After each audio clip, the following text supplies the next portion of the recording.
একদিন এক যুবক বুদ্ধকে দেখতে এলেন। তার মন খুব খারাপ ছিল। তিনি বুদ্ধকে জিজ্ঞাসা করলেন, হে প্রভু, দয়া করে বলুন না, আমি কেন এত কষ্ট পাচ্ছি? আমি আমার জীবন এবং আমার প্রিয়জনদের দুঃখ সহ্য করতে পারি না। দয়া করে জানাবেন আমাকে কি করতে হবে? বুদ্ধ করুণা চোখে লোকটির দিকে তাকিয়ে বললেন, আচ্ছা বলো তো, তোমার কি সন্তান আছে?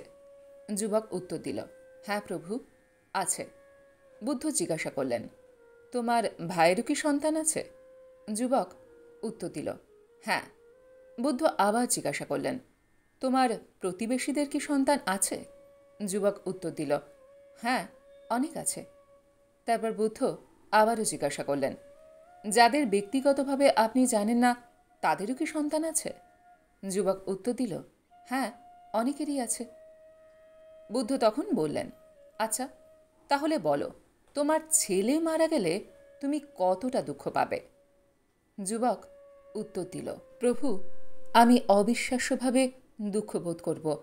আমি সেই খবরটি সহ্যই করতে পারব না। আমি অনুভব করব যে আমার সমগ্র পৃথিবী ভেঙে পড়েছে।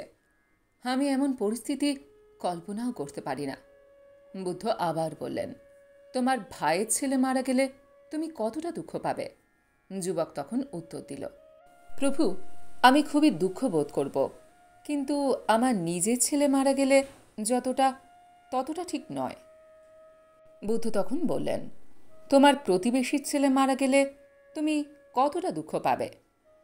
তখন যুবক উত্তর দিল, প্রভু, আমি কিছুটা দুঃখ অনুভব করব, তবে আমার ভাইয়ের ছেলে মারা গেলে যতটা, ততটা ঠিক নয়। বুদ্ধ আবার বললেন, তোমার ব্যক্তিগতভাবে পরিচিত একজন ব্যক্তির পুত্র যদি মারা যায়, তাহলে তুমি কতটা দুঃখ বোধ করবে? যুবক তখন বলল, আমি কোনো দুঃখ অনুভব করব না। তারপর বুদ্ধ জিজ্ঞাসা করলেন, তাহলে সুখের পরিধি কি তোমার আপেক্ষিক? কিছুক্ষণ চিন্তা করার পর যুবকটি উত্তর দিল, প্রভু, দুঃখের মাত্রা আমি বা আমারের সাপেক্ষ। আমি যত বেশি কিছুকে নিজের বলে ধরে রাখব, আমি ততই দুঃখিত হব।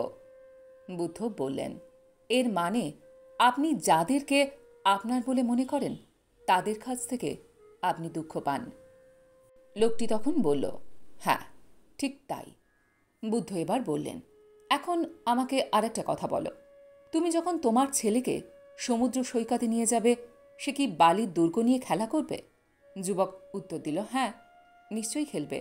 বুদ্ধ জিজ্ঞাসা করলেন, যখন সমুদ্রের ঢেউ বালির দুর্গ ভেঙে দেয়, তখন কি তোমার ছেলে কাঁদে? যুবক বলল, হ্যাঁ, সে খুব কাঁদে। বুদ্ধ জিজ্ঞাসা করলেন, কেন কাঁদে?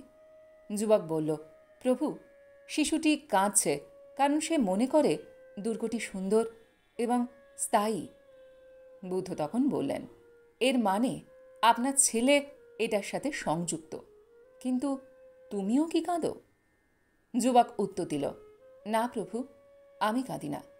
তারপর বুদ্ধ জিজ্ঞাসা করলেন, কেন তুমি কাঁদছ না কেন?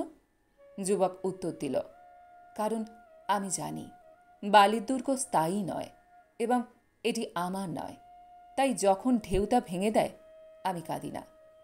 বুদ্ধ তখন বললেন, এখন তুমি বুঝতে পারছ যে তোমার দুঃখের মূল হল আসক্তি। তুমি যদি সত্য যেমনটি তেমন দেখতে না পারো, তবে এই অন্তহীন পৃথিবীতে তুমি এইভাবেই কষ্ট পেতে থাকবে।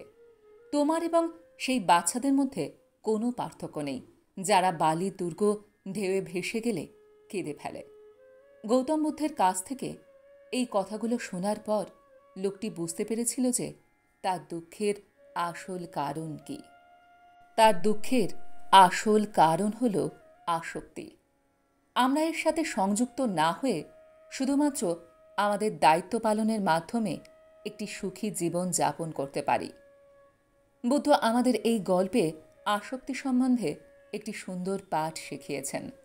যদি আমরা আমাদের জীবনে দেখি যে আপনি যদি নিজেকে কিছু বা কারোর সাথে সংযুক্ত করেন, তবে আপনি যে জিনিস বা যে মানুষকে ভালোবাসেন, সেই জিনিসগুলো বা সেই মানুষগুলো ছেড়ে গেলে আপনাকেও পরিণতি ভোগ করতে হবে।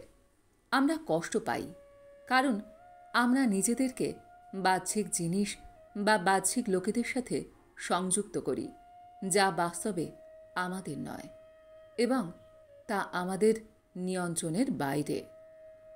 আমরা যদি সুখী জীবনযাপন করতে চাই, তাহলে আমাদেরকে অসংযোগ অনুশীলন করতে হবে। তবেই আমরা সুখী ও শান্তিপূর্ণ জীবনযাপন করতে পারব। তাই সবসময় মনে রাখবেন যে আপনি যত কম সংযুক্ত থাকবেন, আপনি তত বেশি শান্তিতে থাকবেন।